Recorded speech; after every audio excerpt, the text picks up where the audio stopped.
Let's see if it connects. Should in a second. Okay, so we are streaming over here. Okay, fetching video stream.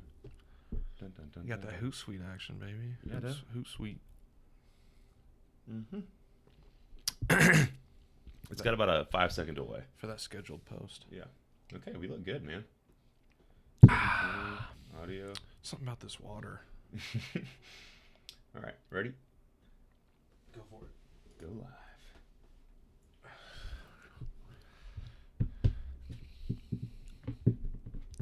I wish they would just kind of run. They usually run everything in the background. Well, they'll probably do a few different variations of interviews and stuff, but they should go back and cover everything too, from what I remember. Yeah. All right, guys, we are live. Hopefully this is coming through correctly. I'm not exactly sure if this is going to work. Let us know in the comments if you see any weird audio stuff or hear any audio stuff. Or video stuff. But weird anything. But yeah, we are here live for the very first time, and we just watched EA's E3 conference for 2017. Pretty good stuff. I honestly wasn't expecting to be too blown away by this conference. I never am. EA's. You know what I'm surprised though? Right off the bat, no FIFA. So they had FIFA just for a little bit. You just missed it when you showed up. Okay. And there was a big focus on just like their tournament and live stuff. But we'll kind of walk through what they talked about and just kind of save the end for Battlefront. So yeah, when they first started off, they had that huge band on stage for Madden. It was pretty cool. It was. I missed it. You'll have to tell me about it. It was kind of like a copy of like what Sony's been doing with their conferences, where they have like a live band on stage. It was just a good opener. Yeah, it was a big opener. It was a cool opener, like a drum line, and they showed some new Madden stuff, and they just basically talked about a new story mode. It's called Long Shot, and it looks kind of in the same vein as like the NBA Live one, where it's character driven and you're playing as a specific person. Not many details beyond that, but it looks like, what is the actor who plays? In Luke Cage, he's the main antagonist for a long time. I don't even know if I know how to say his name. Yeah, his name is really hard to pronounce. He's in Hidden Figures. I can look it up real fast, but he's actually going to be in it as well as like the father figure, I think. Wait, so what is this? What is the game you're talking about? Story mode for Madden, 2018. Really? Yeah. So it looks like they like really went above and beyond to make sure that this looked really good. Well, and it seems that even with this is jumping a little bit ahead of how it was announced, but even with the NBA not 2K, NBA Live stuff, everything's going story mode. This is what I wanted to talk about later, and I'll get back to it once we get into the NBA Live. You can jump around.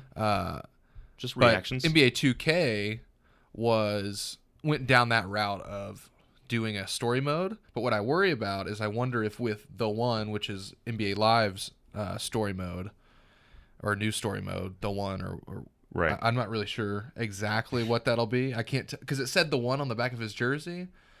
So did you play the 2K15 free download? I did not. Okay, well they had a story mode where you play this guy, and his nickname is Freak. Mahershala Ali is the guy. There you go. That's Zach Flowers would know how to pronounce his name. Mahershala Ali.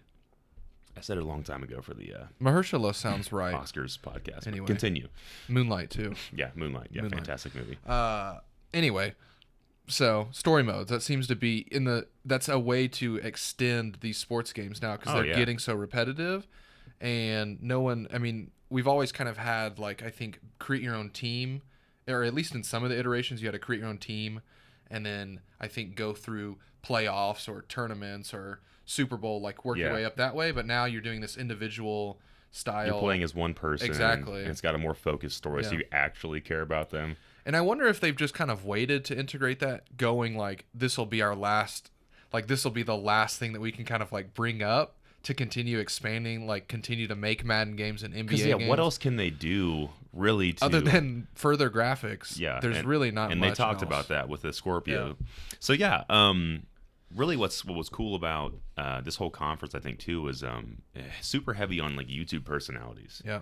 As soon as they started off, they had some guy named Jesse open up I believe it was Need for Speed, and you just came in when you missed that too. But it was super awkward because I think his teleprompter was not timing up with what he was supposed to be talking about. But really beyond that, I think they did a great job handling that because I know their audience is this group of like passionate fans who pay attention to games, and they probably also pay attention to some of these prominent YouTube streamers. Yeah. And maybe next year we'll be on there. Yeah, probably. We'll be the host next year for EA conference. But it was really cool. So the first thing they really talked about, like the major release, was Battlefield 1. And so there's a bunch of DLC content that's coming up for this. Night maps for everything will be available in July. Night maps. Essentially, all the maps they already have will have a night mode now. Interesting. So really not that cool beyond just like different shading effects, obviously, and it's nighttime. So I wonder how that'll play out because they released in Battlefield 4, they released a map that was all at night. Right. And it was okay. It was cool. Mm-hmm. One thing is that no one ever played it, but I'm wondering how that'll integrate into specifically formatting those maps, and if that's going to be a specific, because here's another thing too. I didn't have the DLC for Battlefield 1, and I know you got it and stuff like that. Yeah, unfortunately. What have you seen so far from the DLC? Like, what have they released? Weapons, I think. Yeah, I'll be honest, I have not played Battlefield. I picked up Battlefield 1 a couple of weeks ago, I think, and was just as kind of bored, I think, as I was within the last couple of months of trying to play it again. Right. And but yeah, I don't know. I think I don't really know what they've released so far. I know they released a new map. New maps, new weapons. We got new maps, but you got those new maps too, didn't you? The one with like the Zeppelin that was down? I think I got one if I didn't pay for it. But everything else was paywalled. There was one, I'm not really sure. I'm not sure what has come along with the new. Don't worry about with it. With the new DLC, mainly because I kind of gave up on the game. Yeah, unfortunately. Well, that's okay. So you are useless then to talk about. I know. Battlefield. I'm sorry. So the next thing that's really cool that goes with this Battlefield 1 DLC is they have a new DLC expansion called the SAR. It's in the name of the SAR, essentially, is what it's called. And it looks like you have a lot of cool snow environments, stuff like that. 6 new maps, vehicles, weapons, and a all-new women's battalion. That's interesting. So I think they want to really focus on that kind of stuff and make sure that they're just being super inclusive and corporative of everything that people want to see in this game, as well as new progression systems. They're going to remap everything, and I think we might see more of like that. Well, I don't know. I think Battlefield 1 has an okay progression system, but I think they're going to make it a bit more easy. It was hard, though. Yeah, a bit more easy to get the weapons that you want, and maybe kind of copy what looks like Battlefront 2 might be doing. Because I remember us saying in the past, like it felt like Battlefield 1 kind of felt like they used a lot of the UI and design from Battlefront 1 used the same kind of UI and design from Battlefield.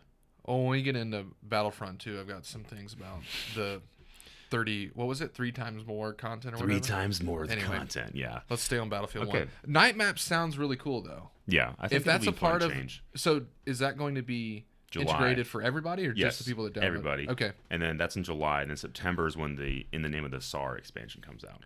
Okay. SAR.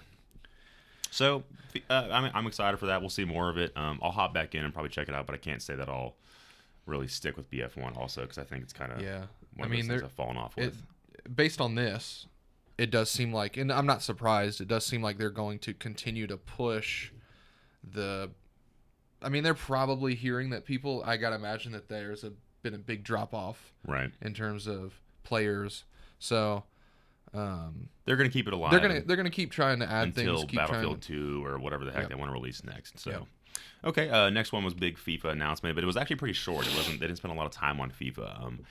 There's a big tournament focus, esports focus, and I think what's really cool is there's this fake player, or maybe he's a real player. I honestly don't know. Alex Hunter. I think it's the name of the main protagonist you're playing in FIFA, or the guy you're playing as through the leagues, and they've set it up to where it looks like they almost have fake news coverage that looks real.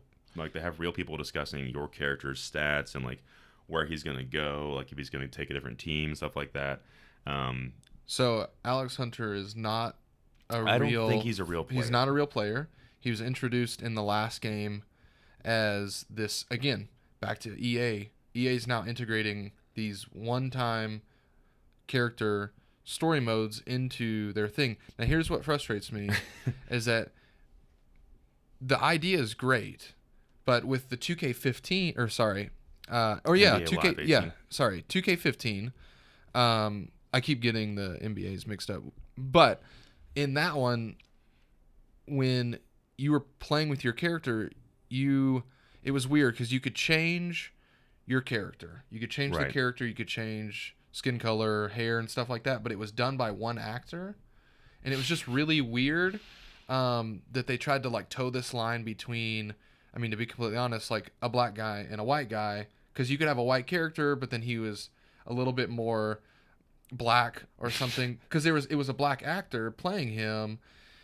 It was just kind of weird and Yeah.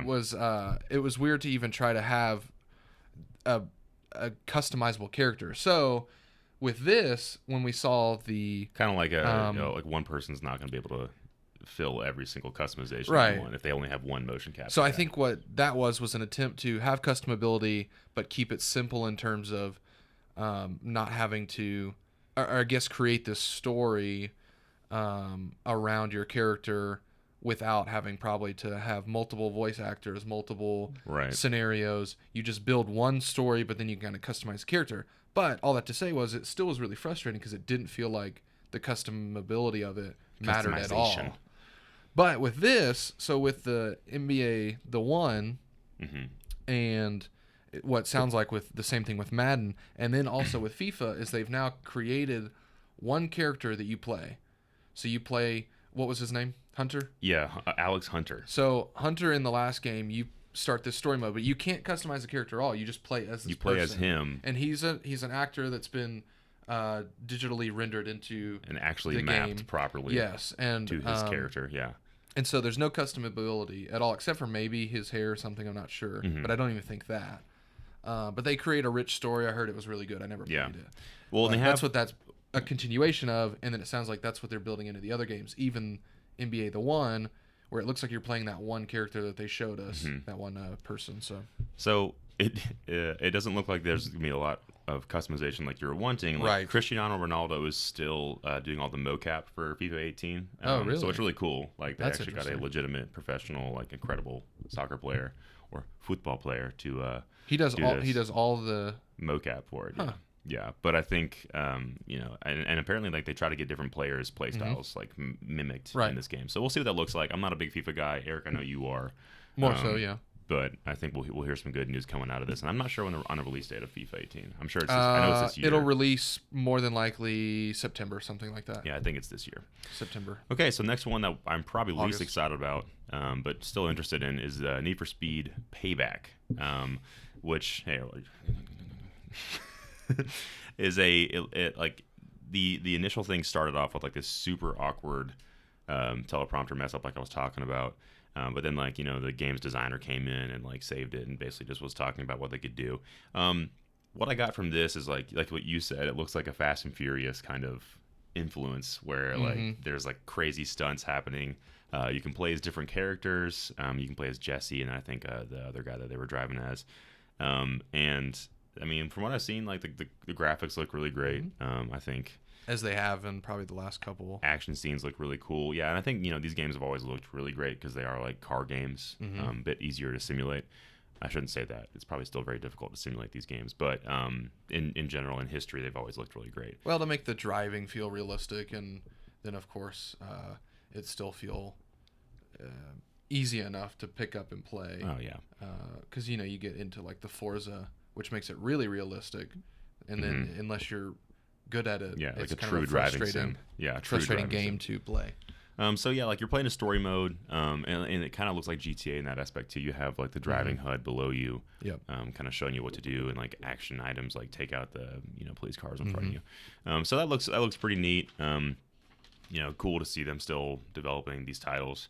But the next part is actually where we saw a lot of really cool stuff starting to get announced. So EA Originals is more like their indie department or just like where they develop new games at. And the first one they showed was A Way Out.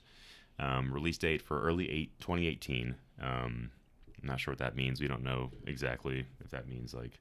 Did it say early to 2018? Oh, early, here it is. It's actually showing it. Said early 2018. Yeah. So on screen, you're playing as these two guys that end up in prison together, and obviously, you are both escaping. A Way Out is the name of the game again. And it is a split screen only game. I think that's what we're guessing. It's definitely in the co-op mode. We couldn't really understand the announcer as well as we would have liked. We couldn't say if he said online or only. Only, but he mentioned too at one point, because when he was giving his spiel about the co-op experience, he was talking about how online is great, but being able to sit right there and play split screen is kind of can be a little bit more interactive, or even a better experience to play right next to you. Right next to a person. So, but then when he was getting more into it, I think he did say split screen only, which is weird. I wonder if it will be then, because if it's a smaller game, which it looks really good, it does, like the face mapping definitely doesn't look as solid. Of course, it doesn't look like it's pushing any major limits, but lighting's really good. Yeah, and this is still like a pre version of the game. So, what I'm wondering is, like, will it be the $70 game? Like, will it end up being that if there is an online play, if it's only co-op only? Like, will you then have, because if you're playing by yourself, what does that mean? I think the game itself looks so well made that I think it will end up being that $60 price point. So I don't know about that, but like I like this idea of co-op only, like split screen only. And what's cool about it is he said that you have one thing's happening on one screen with your friend's character, and then while at the same time you're playing, something else is happening. So there was a specific scene I remember where the guy was sitting in like a laundry basket, and your friend was sitting in the basket, and you can only see out this little hole. And then you were pushing the cart. Right, yeah. And so there was like this whole like schematic of like, okay, go over there, and like like there has to be a lot of communication. And so I think the best way to do that, honestly, is just couch co-op. Yeah. So I'm all in for this game. I think it sounds really cool. It looks kind of like Uncharted 4, in the sense of like like the jump scene where he's jumping off a cliff and like he grabs his hand. So I don't know. And then I think they mentioned later there's a main antagonist. His name's Harvey or something like that, who kind of put them both in there, and their whole reason for wanting to escape was to get back at this guy. Get revenge.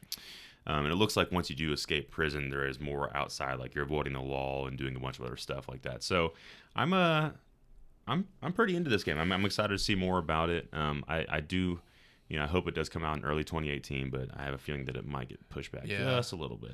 I mean, I'm out of all the stuff I saw today, I didn't see the Battlefield one, but I can already know that probably wasn't going to be that impactful for me. This is probably the highlight of the whole thing for me, just because it's a new game. It seems like a good IP to have. We didn't know about this either. It seems like something new and fresh, and if it does get delivered in the way that he was promising it, as it being this badass, like amazing game. I mean, he was really boastful about it. Then I think he was very excited about this game. Yeah, way too excited. It's gonna be kick ass. Because if it ends up crashing, he's gonna look like the guy from the guy promising too much from whatever that piece of crap the space game was. Oh, Anthem. No, the one that released a while back. Oh, No Man's Sky. No Man's Sky. Yeah. Oh no. He's gonna look like that guy. So the next part was a kind of a weird little cut, but they talked about SEED, which stands for the Search for Extraordinary Experiences Department. SEED. And basically, it just seems like they're looking at new technology and new ways to interact with video games at EA. And they mentioned specifically Scorpio, Xbox Scorpio, and the power they have with that to be able to do different games. And they just showed the graphics briefly on like Madden. And like, look what's possible. And they showed like the threads in like the guy's pants, and I was like, a little bit of dirt. That does nothing for me. And you'll never see it. Like that's the thing too, is you'll never see it that close. Like of course it's going to give the fidelity. It looks cool, but like when am I ever going to be so close that I like notice that or see it? Like, I mean, traditionally Madden's been a game where it's top down. Only if you like pause the game videos. And rewind replays. Is any of that going to matter? I don't know. And in the last couple of Madden games I've played too, it doesn't seem like they've really fixed a lot of the bigger issues, which is that the gameplay is sloppy. Yeah, like they keep expanding the graphics, which is great, but it seems like they're missing a big opportunity to try and fix the. Nah, I don't think I. It's not. This one's gonna be 18, right? Yeah, it's not necessarily 17. sloppy. I don't even know if I played. It's not well, necessarily not sloppy, sloppy. just. But it is like jittery kind of, like, like the player movements feel a little bit like unnatural in the way they move sometimes, because I guess that's what it is. There's it's only never so much felt, they can do. Yeah, it's never felt like Fluid. a real football. Yeah. Like, so the closer, maybe that'll be the next step, is like realistic movement, and like I think I noticed the facial animations, they looked really impressive. So yeah, who knows? Sweat. When Kevin Durant was Gross. getting like passed by LeBron, you saw his face freak out. He's like, wait a minute. And then the next like quick little snippet was the new BioWare game, who is responsible for Mass Effect and all kinds of stuff. They released their new game, or just showed a teaser called Anthem. We didn't see much really. It's sci-fi focused. It looks like you're playing as these guys who get inside of mechs, so kind of like Titanfall. They showed like the cockpit of like one of these big mechs you get into, and there seems to be some gunplay and stuff like that. But beyond that, that's all we really saw. So yeah, I'm not sure exactly what that game will be, but I'm excited to see it. But yeah, did it say that there was going to be more announcement tomorrow in Microsoft? Yeah, yes. I'm sorry. Yes, Anthem will be shown more at the Xbox conference. That's what I thought. Tomorrow. So stay tuned for that one. NBA Live 18 next got showcased, and for a second, you and I both got confused because there's two different NBA games: NBA 2K, and then there's also NBA Live 18 now. 2K is 2K Sports, and NBA Live is EA, which is what we saw. So their main storyline is called The One, and it actually looks pretty cool. Where you are playing as one character, but I think this is a character you actually make yourself. I don't know. He had like crazy designs on the side of his hair. That might just be his customizable hair, though. That's what I'm saying. I think everybody's going down this route of one character that you play, and you don't have to. I'm trying to figure out if that's him. No, that's not him. The guy on the left. I don't know. Anyway, who that guy is. If they're going to, if it ends up being a nice customizable thing, cool. If not, whatever. But I guess the big thing is when you create an experience, and I understand this, like when you create an experience that ends up being more in depth, you generally can get away with only getting one, not voiceover, but one script read from one actor. You don't have to get. You can delve way more into the dialogue, dive way more into the story if you only have one person that you have to worry about. And it's a singular experience, so everyone has almost the same experience with that character. Like, okay, I know how he's supposed to feel, and like this is how he is. I wonder what they're gonna do, like when they incorporate the ability to be a female athlete and like that kind of stuff. They'll have to have a female voice. That would be interesting. Or voice actress. FIFA did last game release female players, so maybe that'll be a thing for them soon. But NBA Live's 18's demo was pretty stupid. They really stupid. So they announced it, and then they jumped out to a like on the streets little like showcase of what it looks like, and it was like a slow motion just demo of LeBron doing a slam dunk. I couldn't figure out if he was playing the game or if he was fast forwarding the slow mo, just controlling the slow mo. It was weird that they even jumped to that thing to show that, and then was like thought that was like an impressive thing to show. Like I think even the guy that was there was a little confused. I'm gonna just move my joystick, and to then the you left. hear just people kind of like I guess that was cool. good. Yeah, there's a lot of awkward moments where like the presenters were like, "Yeah, right," and clap. Everyone clap. They need a little applause. Yeah, thing. applause. Yeah, that gets everybody, because it's just a bunch of gamers who are like, "We don't care, just show us. We don't even want to be shown on screen right now. Yeah. Just show us the stuff. Let us get out of here and play it." So yeah, they had this weird demo, and they didn't it was where they didn't show his controller either. He was like explaining like what he was doing. He was like, okay, I'm moving my joystick to the left so that LeBron dunks with his left arm instead of his right arm, which sounds super complex, by the way. Yeah, they keep making these games harder. But also like we couldn't even see that on the screen. All we saw was just a slow motion like weird just demo of LeBron doing a dunk, and we're like, oh, okay, well that was the NBA Live 18. It was stupid. So this is probably the weakest showing, and I think it's because they probably still have this. There's a lot in development going on with this game. So the very last one, and probably the biggest one that they were most excited about, they dedicated almost 30 minutes to the entire show just to Battlefront 2. So this looks really great. I'm super excited for Battlefront 2. It looks a whole lot better. Gosh, I mean, the game looks similar as far as visuals, sound design, stuff like that, but the stuff that they've added looks so good. Well, and so this gets back to what I wanted to say, which is when she boasted that there was going to be 3 times more content. And you kind of said, how are they going to do that? But all I thought was, no shit, there's going to be 3 times more content. Yeah, you had nothing in the last game. Well, that's what I was saying. I was making fun of it. You had so very little in the first game that it's not hard.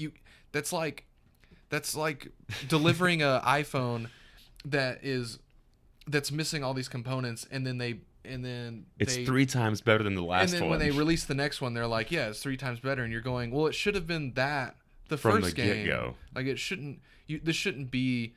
And of course, they hyped on like this whole thing that John Boyega tweeted out that where's the story mode, and then he was the catalyst for all this. And I just think people can look right past, like everybody's going to look right past that and go, you guys can make it sound like you were listening to us, but really this wasn't us going, man, we loved the game, please add more. It was us going, this game is crap. You didn't add anything. Yeah. Where's the rest of the game? And we were hoping for like more with the DLC, and like just with like I guess the structure they had in place, they couldn't do that. And so I am glad that it seems like they did take special attention to bringing out actual YouTubers and people who are competitive online multiplayer people to playtest this game and say like, this sucks, add this, do this. So like the multiplayer component I think is going to be great, and like they have a full-on single player campaign that is not just a recreation of any of the storylines. You're playing what was it? It was in between the Force Awakens and the Last Jedi is where this storyline is going to take place, and you're playing as I forgot her actual character's name. Are you playing as her, or was she just a part of it? Well, you're going to play as her, I think, for part of it. Okay. But she's the main, I think it looks like, again, antagonist for this story. And protagonist. She had, or well, I don't know. She's playing for the Order though. She's playing for the. Oh, maybe she is. Yeah. So I don't know. But basically, she. It looks like a well-made story campaign. I'm excited to see what that looks like, and I will absolutely get this game, regardless if it's getting bad reviews because it's Star Wars. But like, I mean, it seems like they really did do a lot of stuff. Like couch co-op's coming back. You have more heroes, vehicles, just new weapons, stuff like that. Customization, and the UI seems like what they've really revamped. Mm-hmm. It's not the token system where you just pick up what you want to play as in the game. It doesn't just show up randomly. Mm-hmm. You earn it. You earn it. And there's points now. So basically, like as you play, you earn these points or these coins. I forget what they were calling it. And that allows you to purchase in-game stuff. And speaking of purchases, all DLC is free for the entirety of this game's, just I guess it being supported, which is really great too. As far as we understand, I couldn't tell. She said like multiple times, like, it is going to be free for every player. I couldn't tell if it was for the first season, player. For the first season, or if they were talking about for the entirety of the game. That's what I was trying to figure out. It could be. I heard seasons. I heard that language. Yeah, John Boyega also, when he popped up, said, "You'll get the first whatever for the first season," and that's what made me think when she popped out and was like, "It's all free." That really all they're talking about is that first season, which is fine. I mean, that's still better than paying for that. But I understood it as everything's going to be free. Well, we'll see. I'm excited. Yeah, we'll see. If everything's free, that's great. If everything's free, then that's genius. Or not genius, but it's going to sell, of course, way better. But I just don't see them, because EA was like the first person to do the enemy of like the DLC system expansion where you pay in advance, and everyone did it because it was Star Wars. And I think the reason it's going to be free is because so many people were like a little upset with what they got. They were like, I paid for this, and it's really not. Oh, I would have been livid. Not a great return on investment. I mean, I'm mad that I paid for the whole expansion for Battlefield 1. Battlefield 1, yeah. So I think what's really cool about this, like I said, going back to the campaign, is it's going to be a spin-off story in between Return of the Jedi and The Force Awakens. And so you saw weird characters like a Palpatine robot. Emperor Palpatine he shows up and like he has a red garb, but then his face is like a screen with a hologram of his face inside of it. It was cool. And I thought that was really neat. You have Kylo Ren and Rey in this one. Space battles, which is really important, and all of the multiplayer stuff we saw at the very end was Episode 1 themed, where the droids were attacking the clone base and just trying to infiltrate the palace. And we saw a bunch of cool stuff like people playing as Darth Maul, Boba Fett again, Han Solo, and it just seems like there's a lot more like customization and specialty classes this time around. You were saying it looks kind of like Overwatch. That one specific mode where it had kind of the we're escorting that payload. System, yeah. And then the classes seem to play a big part in it. Yeah, like heavy assault sniper. There's a healer who can like heal if people are near you. They if they rally around you, you can actually heal them with like one of your actions. Generals or something they call that. I forget. Or I think they're called officers or something like that. Yeah. So that was really exciting. And then you get also early access to multiplayer if you pre-order it. Yep, and I'm not sure when that's going to happen. But I think that, this was probably their strongest showing, hence why they dedicated 30 minutes to it. But really, the last few things we can run through is like you can play as droids now, which is a big deal. So you can play as the standard like dorky ones, Roger, or the bigger guys. What I want to see more of is the rolly droids. We didn't see the rolling droids. I wonder if they're just going to save that. Yeah, they'll save it for something. Maybe some DLC. Yeah. DLC. They got to have some kind of downloads. But no, like I think in like even the space combat looked really good. Like the vehicle combat looked really fast and snappy. Yep. And they were playing it live, which is really cool. So this is a pre-alpha build, and it seemed like most of the systems were in place. So I am pretty confident this game is going to release pretty full-fledged, like just when they put it out. But I don't know about the campaign. We didn't see much about the campaign except for some screenshots. We saw her walk up to like some officer or something like that, and like get handed a gun or something. I forget what the exact scene was. Yeah. So still more to see in the campaign. Hopefully it's not a letdown. And it looks like the way you get in vehicles is still kind of like Battlefield 1 in this aspect. Yep. Less of tokens now, but it's you can start off by saying I want to be in a fighter jet. It seems like unlike Battlefield 1 where you can just automatically get it if it's available. It looks like, again, this will be what we've already said, which is a point system to then lead up to, I guess, having probably another option in the UI as you spawn to buy to then get it. Because I would imagine that not everybody can get into a vehicle right at once. That's what I'm saying. Yeah. I think you have to earn it in the game, and then just buy it. And then it'll be available. Buy whatever you want to call it. Play as different ships. Right. Yeah, I think, and that's really that. Which is a good idea. Yeah, that gives each player their own freedom to play how they want to. So it's like I only snipe, so I'm gonna just spend all my money on like the best rifles in the game. Or if I only like flying around and shooting people with my ship, so I'm gonna just spend money on all the ships. I hope though, because and there's been a big thing about the in-game purchasing systems really kind of ruining some games recently, especially multiplayer games. Oh, it's so where bad. because then all that then creates is a system for them to sell points to people or coins or whatever system, which EA is also kind of synonymous for is creating in-game purchases. I hope they don't go hardcore down that route. Where I hope they only go cosmetic. Yeah. Like I would love to just pay for skins because I would do that honestly. If skins.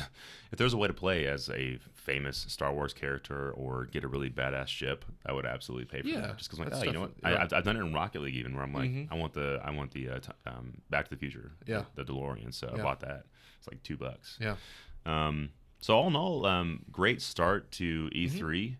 I'm pretty excited to see what we have tomorrow. So tomorrow, just for anybody who wants to tune in, we are going to be talking about Microsoft and maybe Bethesda, depending on if there is interest to cover that. They'll have people are talking that there's going to be a big announcement about their new game, which will not be Fallout or what's the other one? Skyrim. Something like that. It won't or what's the actual name for that? Oblivion. Oh, Morrowind. No. It's like something Skyrim. Elder Scrolls.